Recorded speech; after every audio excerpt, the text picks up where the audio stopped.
morning and welcome. It's the Patriot Radio News Hour. I'm Joe Jaquin, CEO of the Patriot Trading Group. Our toll-free number, 800-951-0592. The website at allamericangold.com.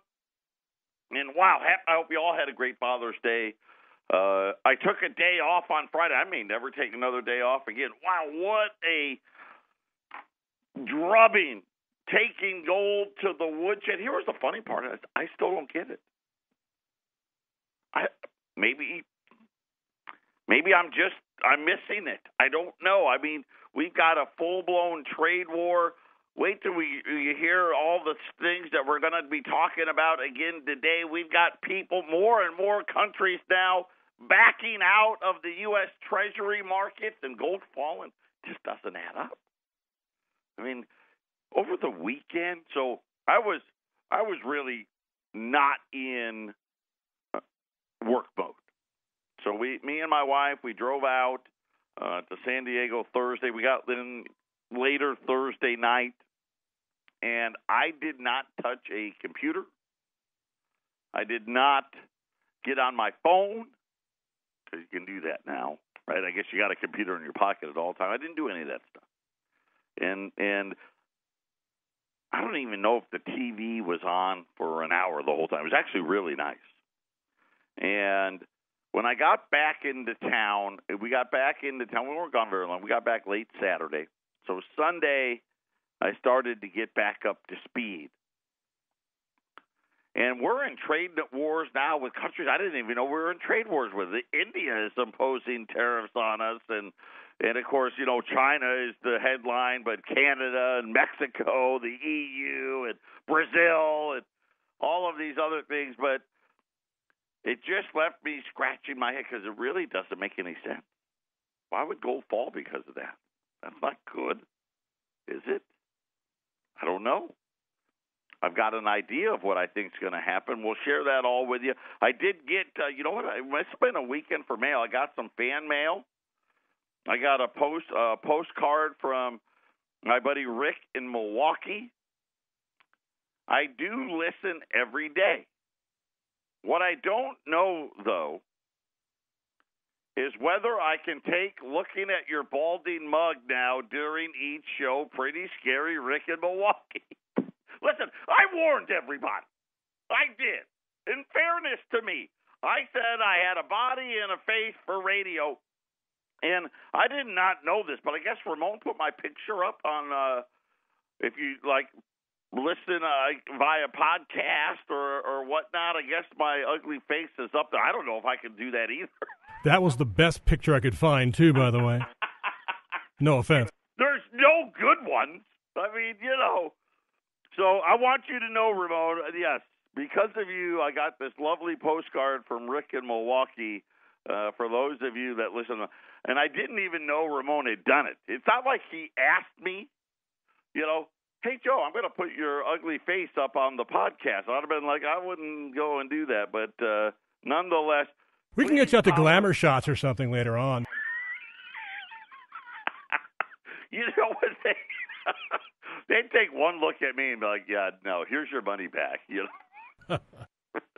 I'm pretty sure of it, but I appreciate the humor and the levity. I needed it today. Then I got another one, another letter. This was talking about how the British are talking about banning knives, right? You know, and of course we said it the whole time, you know, all along when they want us to try to just another way for them to take away our guns because it's the guns' fault that on the shootings. And of course in Britain, they took away the guns and now they use knives, and now they want to, I guess they want to ban all sharp knives, which really kind of defeats the purpose of the knife.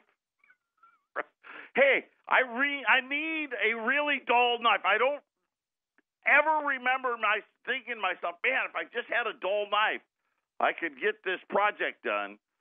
And of course, I agree. And he put in a bunch of little business cards he had made up, and bad behavior, objects don't misbehave, and fight against human nature, obey the 10 Commandments, respect, that type of thing.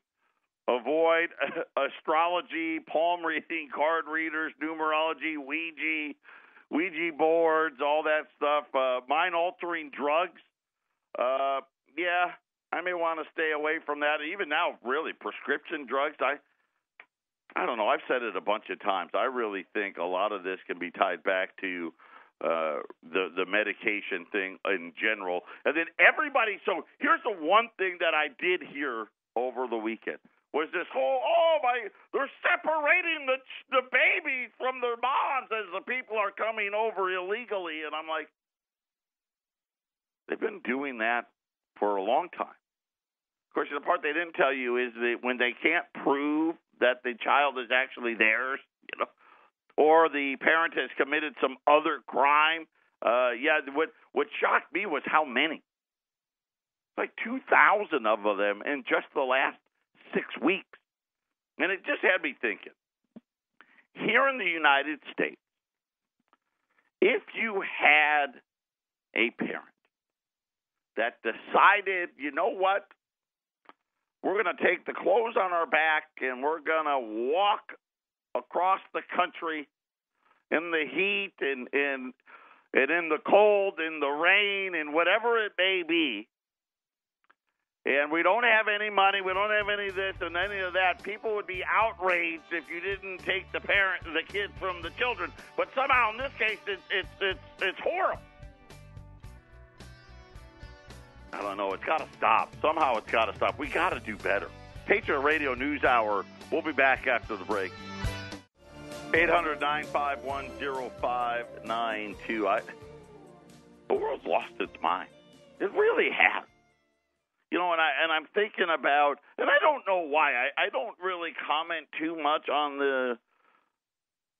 immigration and all that stuff, but it is a financial thing. Because really, when you think about it, and please, can you celebrities shut up? I mean, please, really. You're not intelligent. You have no grasp of what's really happening. Just stop already.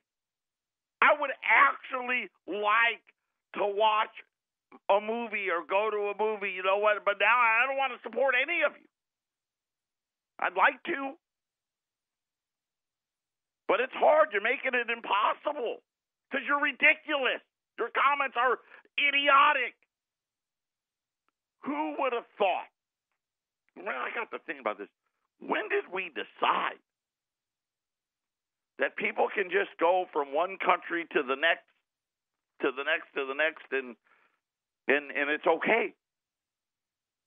I mean, that's never been okay. Why is it okay today? Right? Why would it be okay for parents to take their children and have them? I mean, think about it. Because let's face it, it's not like they're walking 5 miles, right? You're talking about hundreds, in some cases, thousands of miles. It is dangerous. Same thing with the drugs. We know, you think about it, all of you out there, and you know what? It affects us all. We all know somebody. And for most of us out there, it's a lot closer than home than we want it to be. Talking about the drug problem, the heroin, and all that stuff. All that stuff could end tomorrow. But they don't want it to. Right? Think about it. Isn't the solution really simple? Let's get a better immigration policy. Right? Isn't that really the answer? Right? Where they can go to the U.S. Embassy in their country, file for asylum there, and do it all there, and have it be safe. I mean, that'd be the easiest thing in the world to do. Right? Make sure stop the flow of drugs across the borders. That wouldn't be that hard. But they don't want that. And who's they? I don't even know who they is. I know they're out there, right? Soros, all the New World Order, the people that really, let's face it, it's all about money. It's really all they care about, in power.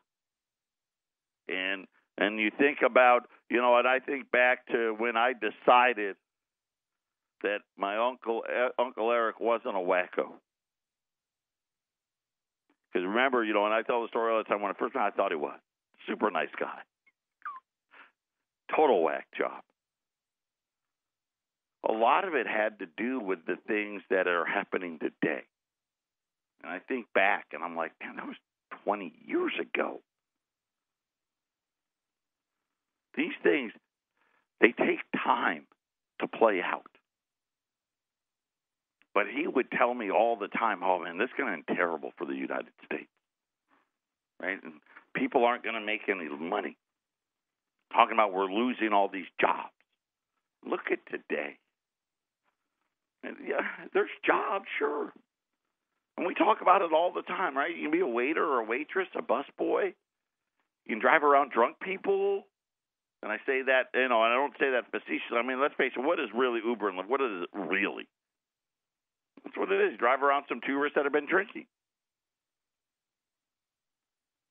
And they don't even have to be tourists, right?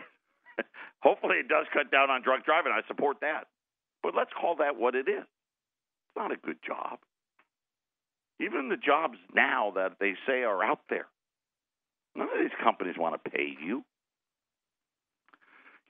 I missed a show a few weeks back because one of my buddies, his mother had passed, and I didn't tell the story, and I was saving it, and today's the day.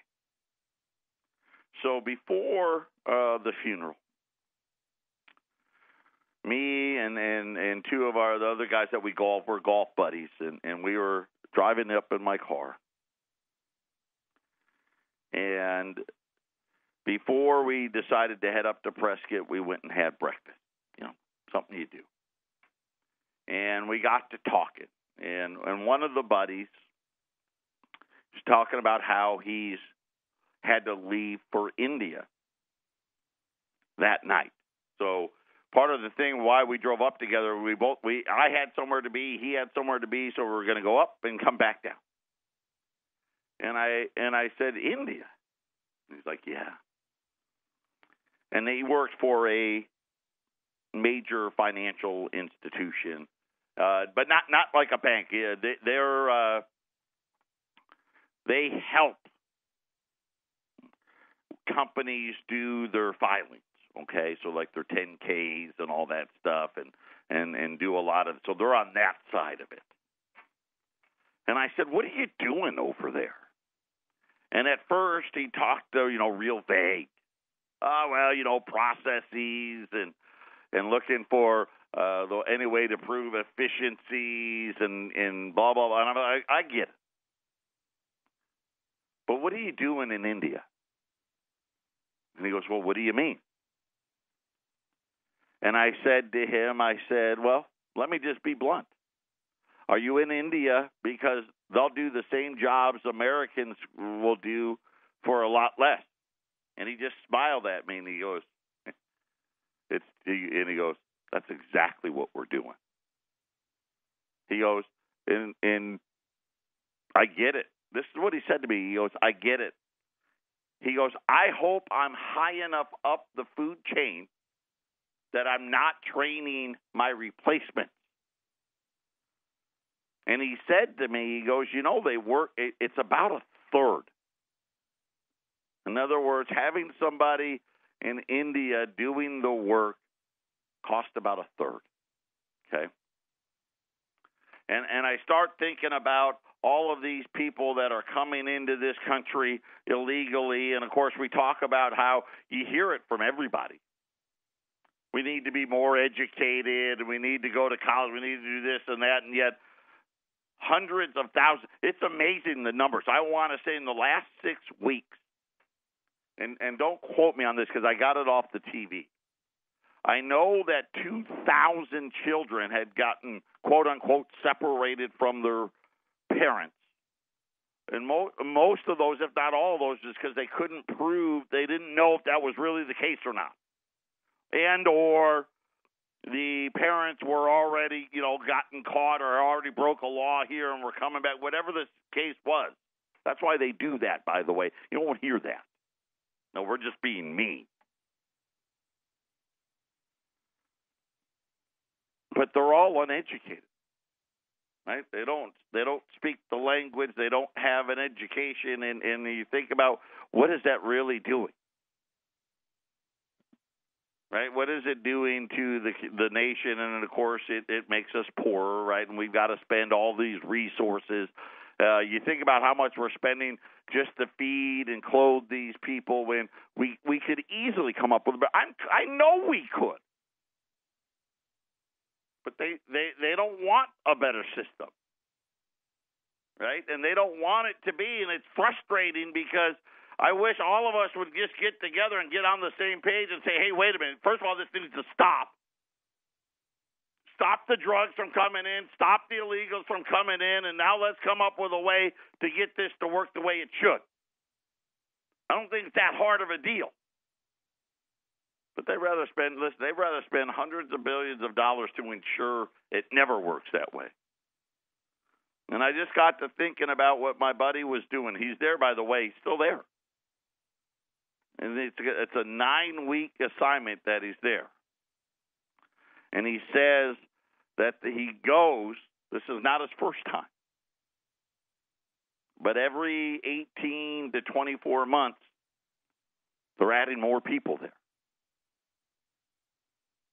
Jobs that used to be done by U.S. workers, jobs that, and he even said, he goes, these were, if you're a college graduate, because they only hire college graduates. And he says, these are, $45,000, $50,000 a year jobs up to, staying in the lower level up to about $80,000, right? What used to be a good job, right? Today, that's not the greatest, but it's a whole lot better than most. And he says, you know what, we can get it done in India for about 20. And that's really what, at the end of the day, what these people truly want. And Eric used to say it all the time, that we're going to, rising tides, right? The wealthiest nation needs to fall back towards the poorest, and the poorest right up towards the wealthiest. And isn't that really what we have here today? Right, all the BS aside, and now we got at least somebody who says, hey, you know what, we're never going to get it back, but at least somebody's like, hey, listen, this needs to be a little fairer. I mean, people are acting crazy like somehow Donald Trump's asking for something ridiculous. And they're all out, who was it? I forget who was out today. Someone came out today, I don't think it was Goldman. Maybe it was Deutsche Bank. I'm not sure. One of the banks who said the trade wars are going to lead to a 10% decline in earnings, to put in perspective. And I'm thinking to myself, 10%. We probably need a 50% decline in earnings to get the jobs to actually come back here. Because if the job in India, okay, $60,000 U.S. job can be done for 20. 10%'s not enough. Right? It's not enough to get the job back. And then you start thinking about, what has happened to us financially. Think about what's really happened. Right? And I go back to 1971 because that's when we officially decided we're going to go full fiat. Right? They took the gold away from us in 33 and 71. They said the foreigners couldn't demand gold anymore for debts, and we're going full fiat. The total debt was $400 billion, most of that from World War II. And now we've got a debt that sits well over $21 trillion. We're adding almost a couple $1 trillion a year. Don't be fooled. And then today, this was one of the lead articles in CNBC talking about Treasury holdings, foreigners starting to lose their appetite for U.S. debt.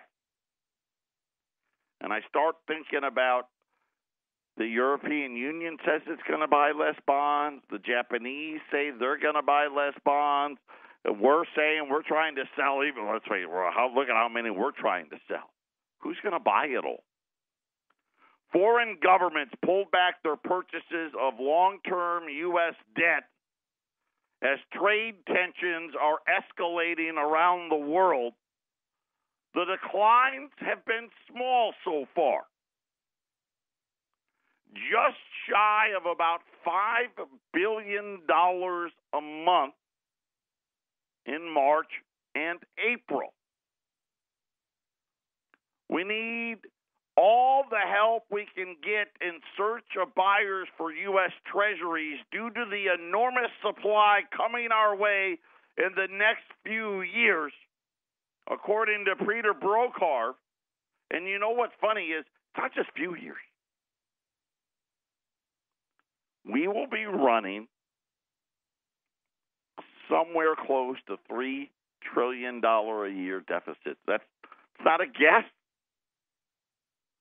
That's not some whacked out prediction. You know what would be whacked out? $6 trillion. And that could happen. That's the sad part. That's why I don't want to say it. I'm going to tell you who's dumping and why we need to be ready for more when we return.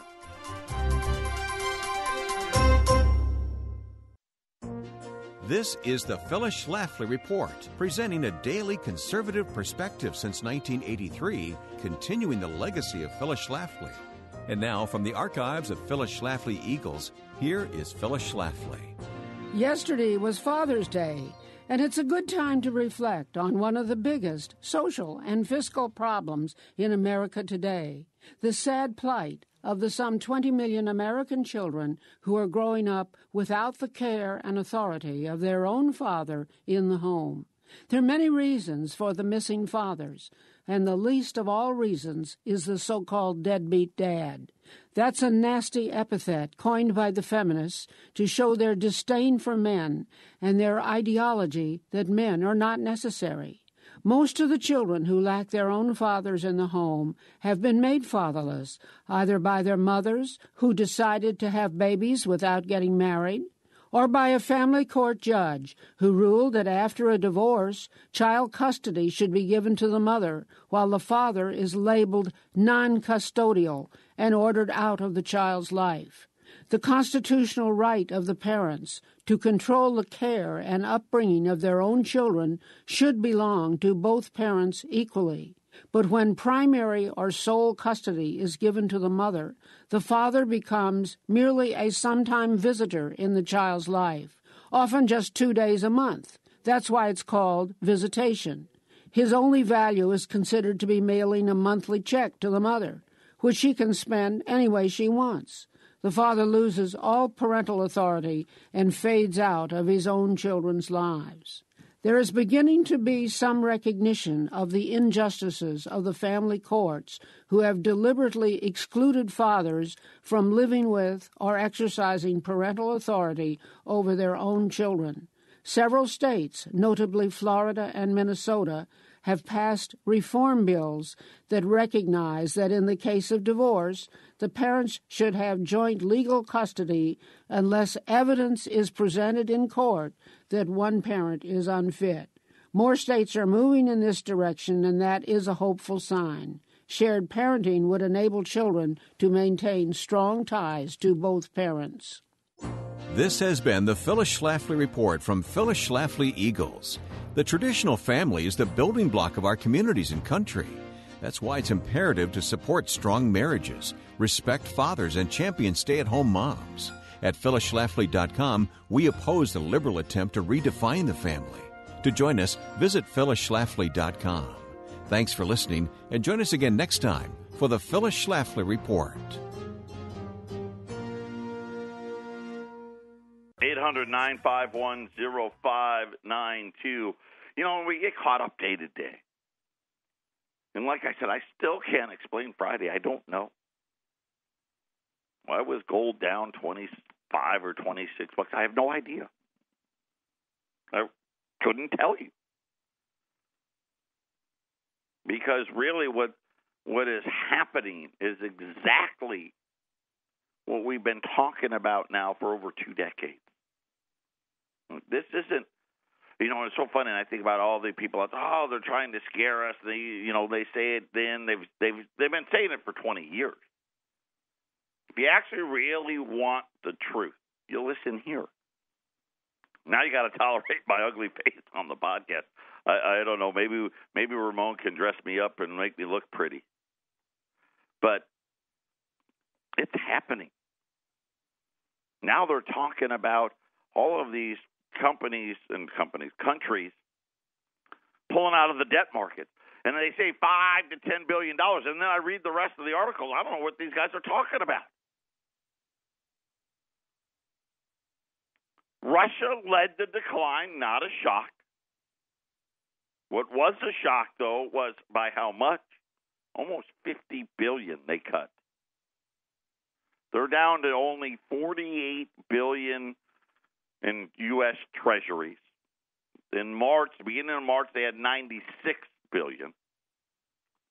And all foreigners now only hold a little over $6 trillion of the national debt, according to the Treasury Department. Russia's not the only country cutting. China, the largest owner. And this is what I think is really funny. We talk about the trade wars and all this and that. China holds the trump card. This is it. They reduced their levels by $5.8 billion in April. Okay, they now hold $1.18 trillion. I'm not too excited about that. It does fluctuate. I don't know if that's a normal, you need more than a month to know with China if that's the trend. It seems to be. Japan, the second largest holder. This one scares me a little more because it was bigger, right? $12.3 billion. So let's see. Russia cut about $50 billion. China added 6. Japan added 12. Right? I mean, we're starting to get some big numbers. By the way, Ireland, the UK, and Switzerland also all pulled back in the month of April. Now, I don't know if this is something, put it this way, this is a trend. I do know this is a trend. Nobody wants it. They already have plenty. They know the inflation rate is a lie. Listen, if real inflation, let's just say, if real, true inflation was only 2%, and the United States was going to give you 3%, everybody would buy it. But they know it's not. With the deficits getting ready to explode, the Congressional Budget Office estimates the government has been issuing debt heavily. Just in 2018, and again, this was only through April, with 443.7. We already know the new number, right? Over 530, 540 billion dollars. Oh wait, I forgot. We got June's number. It goes by quick, right? June's going to add another 100 billion to it. That is a 900% increase from a year ago. Of course, we had government shutdowns. It's up 140% from 2 years ago. So you can see what the path is. And, of course, when you think about it, if we're issuing that much debt, why isn't the economy growing even faster? At the same time, interest rates are rising. Of course, I've been telling you what happens when interest rates rise. Forces the debt higher as well. Through the first 8 months of the current fiscal year, the United States paid $319 billion in interest. So let's add another $100 billion for that, right? Because 8 months is 300. So we'll pay over 420, probably 430, maybe 435 billion dollars in interest in 2018. 2019, we're going to pay, what, 500 billion, 600 billion? Right? Then it's going to be 800 billion, 900 billion. Then it's going to be $1 trillion just in interest. And then you sit there and you start to think about how is all of this really going to work out. And I got a really good idea of how it all works out. The same way it's always worked out, which is it goes to zero. And this is why you take the time, you put some gold away, you put some silver away. And you know what you hope for? Is you don't have to use it. And we hope it doesn't happen while we're still alive. Right? That's what I hope for. But, of course, now that I'm looking at these, and if it's true, then again, so CNBC now, this is the lead headline on CNBC right now.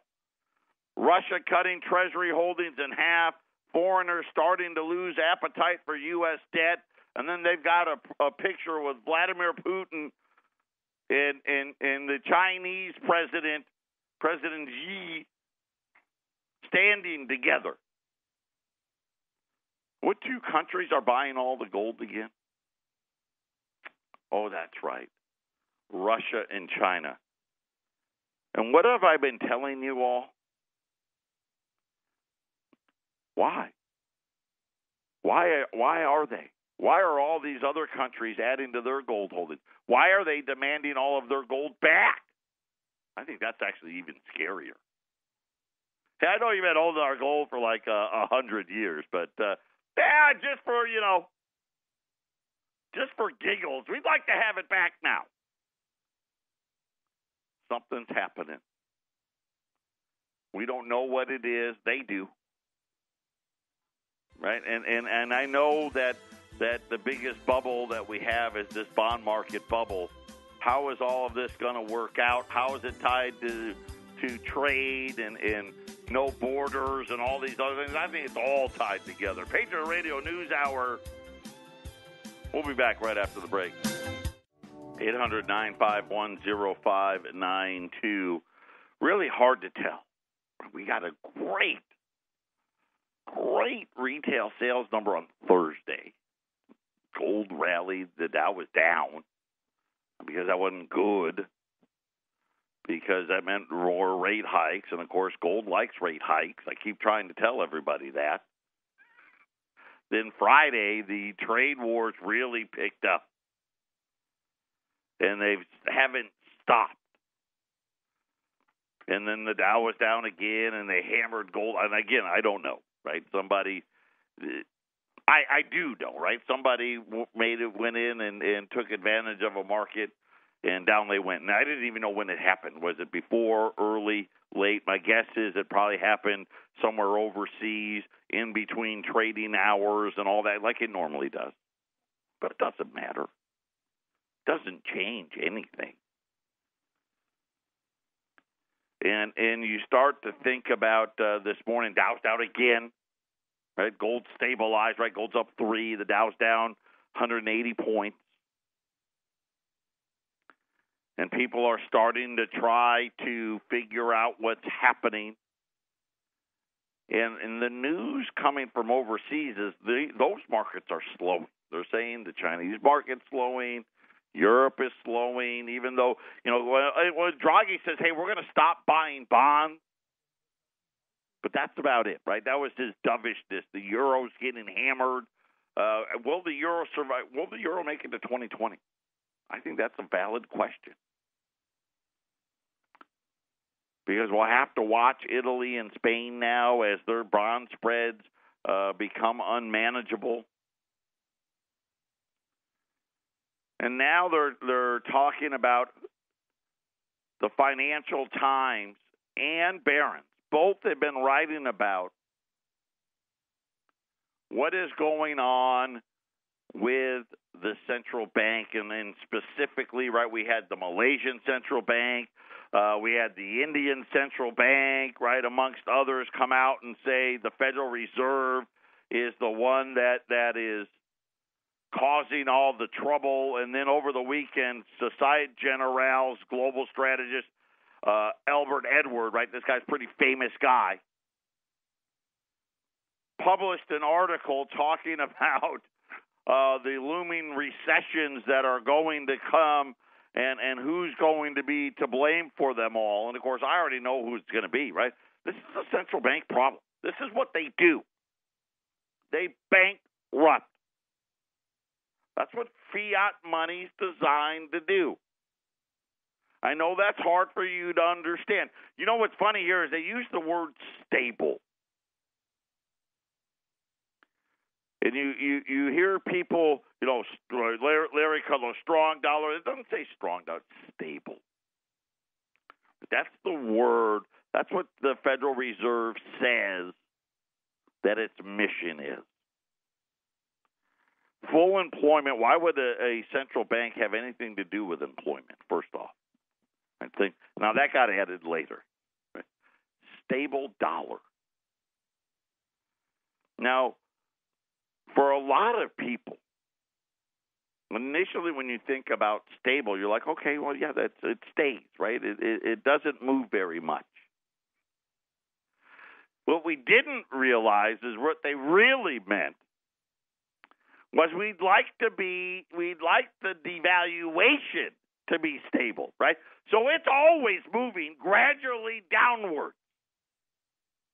And really, when you think about it, that makes a ton of sense because they keep printing money. And eventually you have what we have today where foreigners aren't showing up to the debt market.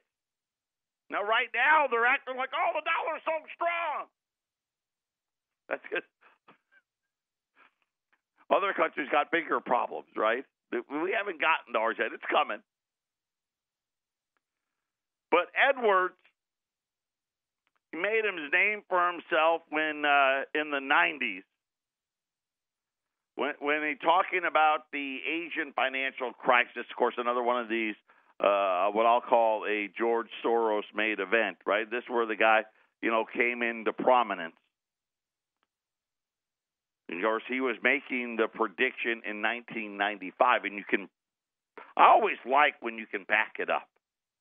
Hey, I made the call, and then I can go to an article and say, yep, you sure did. That's always been my problem with a lot of guys out there who keep telling you that they've made the call, yet I can't find anything that says that they did. Well, today, I shouldn't say today, he's out with another call. And he's saying that, all the central banks are cautiously optimistic and even bullish, right? Remember, Jay Powell came out and said, yes, the American economy is strong. He's not so sure. Matter of fact, what he said is hiking interest rates will unleash another catastrophic credit event. And I don't know how he can be wrong. Hiking interest rates will lead to another catastrophic event. And he points specifically to all the quantitative easing, all the bond buying, the doubling of the debt since the last crisis. In other words, hey, the Federal Reserve tried to solve a debt problem with more debt. QE might look good for a few years. Taper might look good for a little while. Unfortunately, he doesn't see it ending so well. I'll tell you what he had to say when we return.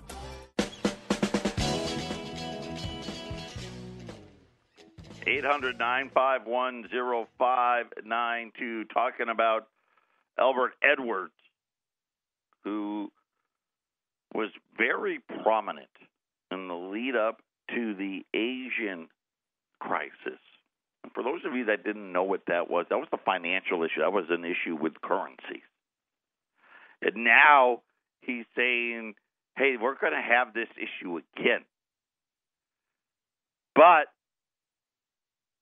this time, the United States is going to be heavily, not just involved, but will suffer. To the point he makes this statement: the Fed could well lose its independence over this. So too could the Bank of England, and in my view, they should. Of course, and this is something I've been talking about for the 15 years I've been on here. It is ridiculous that we've given them the power that we have. Right? And now they're bankrupting all of us and then lying about it. Right? We've got the fox guarding the hen house. Today we've got it just came off. Wendy just walked in during the break. We have sold over the last couple of years here and there the Canadian ounce and a half coins. And by the way, they're incredible looking. They're 4 9s on silver, which, silver eagles are 3 9s. They're an ounce and a half. This is what I call the rip-off coin. Okay, this is what when you call the people on the TV, right, this is the coin they try to sell you. And they tell you how it's going to be a collectible and how rare it is, because they don't make that many of them. They are setting them up there. It is a collector series. That part is true. Unfortunately, all the rest of it isn't. And they'll sell them to you for $50 and $60 a piece. Even the cheapest guys online are in the, $33, $34, $35 a piece. And really, to get down to 33, you got to buy them by the case. We're at $29 for the ounce and a half. There's 15 in a roll, so it's an odd one, right? So there's 15 coins in a roll. Each coin's an ounce and a half. So each roll is 22.5 ounces. I've got 20 rolls, and I've got 3 different ones. The polar bear, which is the one we've sold the most of, right? The polar bear, I've got 20 rolls. The falcons, we sold the falcons once. I've got 20 rolls. And then the foxes, which, as far as I know, we've never sold, right? Wendy doesn't think so either. I've got 20 rolls. Each roll is $435. We're somewhere around $4, $5, $6 cheaper than anybody. And then when you throw in the rip-off guys, we're way cheaper. But I've only got 20 rolls of each one. So if you wanted a roll of each, it'd be $13.05, just so you know. So you got the foxes, the falcons, and the polar bears at 800-951-0592. We'll be back tomorrow, try to make sense of this crazy place we call, fiat money anyway. Patriot Radio News Hour. Everyone enjoy the rest of your Monday.